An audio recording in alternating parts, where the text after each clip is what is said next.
প্রিন্টারে কাগজ শরীরের মধ্যে আছে। তো সজলের সাথে মন্ত্রী মহোদয় সরাসরি কথা বলেছেন এবং আশ্বস্ত করেছেন যে বিষয়টা উনি যেসব অনাকাঙ্ক্ষিত ঘটনা ঘটেছে উনি এগুলো দেখবেন। শুধু তাই নয়, উনি আপনাদের খুবই স্নেহ করেন।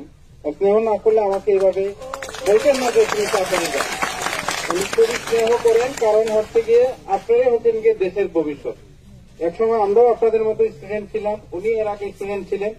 একসময় আপনারাও এই দেশের দায়িত্ব আপনাদের হাতেই যাবে।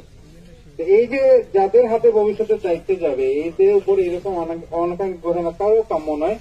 এজন্য উনি আমাকে ইমার্জেন্সি পাঠিয়েছেন, আমি আসছি এবং যত স্টুডেন্টরা আহত হয়েছেন তাদের সুচিকিৎসা ব্যবস্থা উনি করবেন এবং যত খরচ লাগে এটা উনি দিবেন বলে আমাকে বলেছেন। এটা ওনার অন্তর থেকে উনি ভালোবেসে এটা বলেছেন।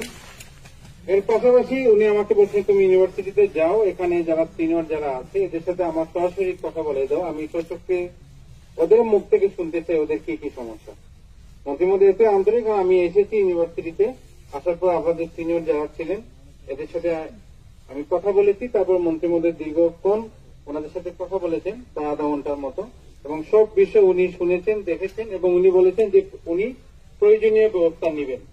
এবং আপনারা যে জলকামান এবং যেগুলা বলেছেন যে বাইরে জলকামান আছে কিংবা কিছু পুলিশের ট্যাঙ্ক এগুলো উনি বলছেন এটা তো কখনো হতে পারে না, এটা ভার্সিটির বাইরে। উনি এটা সরানো দ্রুত ব্যবস্থা নেবেন বলে তবে উনি একটা আশা করছেন, যেহেতু আমরা আপনারা ছাত্র এবং আপনার দেশের প্রথম সারির মেধাবী ছাত্র, আপনাদের কাছ থেকে কিন্তু অন্যরা সবাই শিখবে।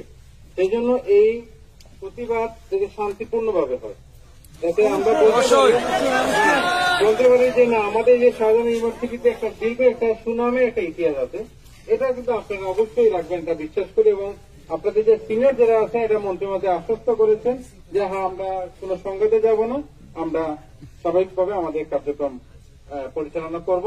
এবং মন্ত্রী মহোদয় আপনাদের বিষয়টা খুবই কনসার্ন, উনি বিষয়টা দেখছেন, আপনাদের সিনিয়রদেরকে বলেছেন। এই মেসেজটা আমি আপনাদের দিলাম এবং আশা করি ইনশাআল্লাহ খুব দ্রুত একটা সমাধানের পথে যাবে।